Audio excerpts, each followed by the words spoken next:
Olá, seja bem-vindo ao canal Arminianismo Pentecostal.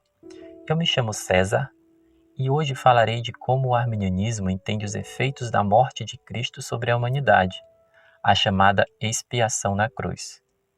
A expiação de Cristo refere-se à sua morte substitutiva na cruz do Calvário, cujo objetivo foi expiar o pecado da humanidade e satisfazer a justiça de Deus, isto é, curar espiritualmente o homem dos efeitos deletérios da queda. Esse entendimento é fundamental para a fé de todo cristão. Não há dúvida de que Jesus morreu pelo homem caído. Mas será que Jesus morreu por todos e cada um dos homens que já nasceram e que irão nascer? Essa pergunta pode parecer estranha para a maioria das pessoas. Todavia, existem cristãos sinceros que defendem que Cristo expiou na cruz apenas o pecado de um grupo específico de indivíduos, os chamados eleitos.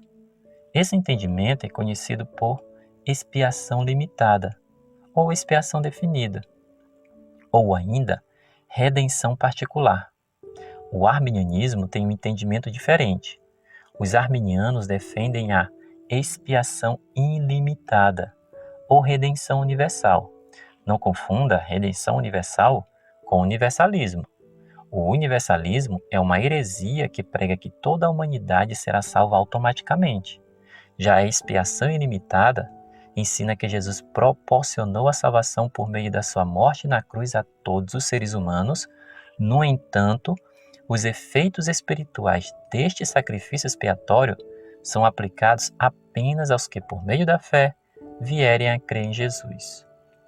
O texto bíblico clássico que sustenta essa afirmação está no Evangelho de João, capítulo 3, verso 16, que diz: Porque Deus amou o mundo de tal maneira que deu seu Filho unigênito, para que todo aquele que nele crê não pereça, mas tenha a vida eterna.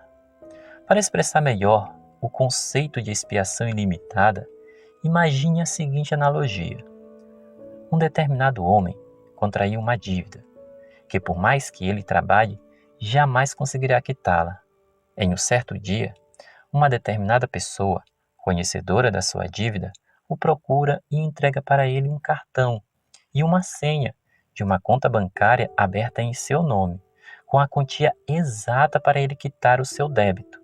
A única coisa que ele precisa fazer é ir até o banco e sacar o dinheiro. Nesta ilustração, fica evidente que a dívida do homem tem como ser totalmente sanada. Porém, esta quitação só será concretizada se ele for até o banco e sacar o dinheiro. Caso contrário, ele continuará em débito com o seu credor, apesar de estar disponível para ele de graça o valor exato para resolver sua pendência financeira. Isto significa que a expiação ilimitada ensina que a salvação está disponível para todos e cada um dos homens. Contudo, os efeitos redentores da morte de Cristo só serão aplicados aos que creem nele. Existem outros textos bíblicos que também fundamentam esta doutrina, como por exemplo, 1 de João capítulo 2, verso 2, que diz: E ele é a propiciação pelos nossos pecados, e não somente pelos nossos, mas também pelos de todo o mundo. Vejamos agora o que Arminio pensava sobre esta questão. Durante um debate com um teólogo calvinista de sua época, Arminio menciona alguns textos bíblicos que trazem a palavra mundo e tece o seguinte comentário, abre aspas, o fato de que, pela palavra mundo, nestas passagens, deve-se entender todos os homens de maneira geral. Isto é manifesto por essas passagens e por outras da Escritura, pois não existe, em minha opinião, nenhuma passagem em toda a Bíblia em que possa ser provado, sem nenhuma controvérsia, que a palavra mundo significa eleitos.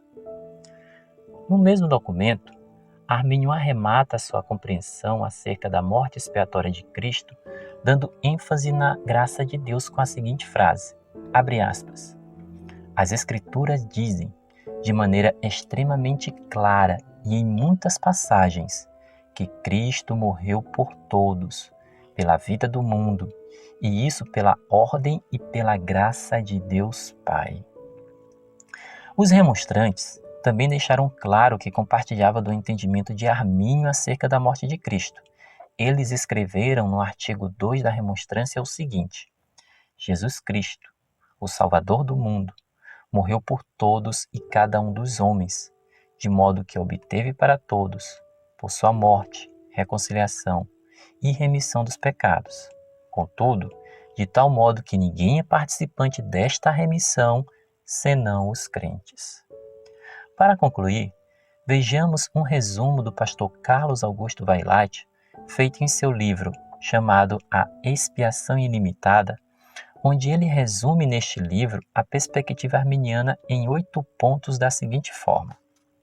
Primeiro, a doutrina da expiação ilimitada ensina que a morte de Cristo foi destinada a incluir toda a humanidade, abrangendo tanto crentes quanto não crentes. Segundo, quando a Bíblia diz que Cristo morreu por todas as pessoas, ela quer dizer exatamente isso. Terceiro, a Bíblia afirma que Cristo tira o pecado do mundo e é o Salvador do mundo. Essas declarações devem ser levadas a sério. Quarto, o argumento segundo o qual a doutrina da expiação ilimitada conduz necessariamente ao universalismo é enganoso e, portanto, deve ser rejeitado. Quinto, Deus não é injusto ao condenar aqueles que rejeitam a oferta da salvação, visto que Ele mesmo estipulou que esta deveria ser concedida somente através da fé. Sexto, embora seja verdade que Cristo morreu na cruz pelas suas ovelhas, seus amigos e sua igreja, a Bíblia não diz, contudo, que Jesus morreu apenas por eles. Sétimo, a Bíblia ensina que Jesus morreu pelos pecadores em geral, o que inclui os ímpios e apóstatas. Oitavo e último ponto. Deus oferece sinceramente o Evangelho a todos, pois todos podem crer, não somente os eleitos, e, consequentemente, serem salvos. Assim, paramos por aqui. Se esse vídeo foi útil para você, deixe o seu like e inscreva-se no canal. Isso me motiva bastante a produzir mais conteúdo para o YouTube. Muito obrigado, Deus abençoe a todos e até a próxima.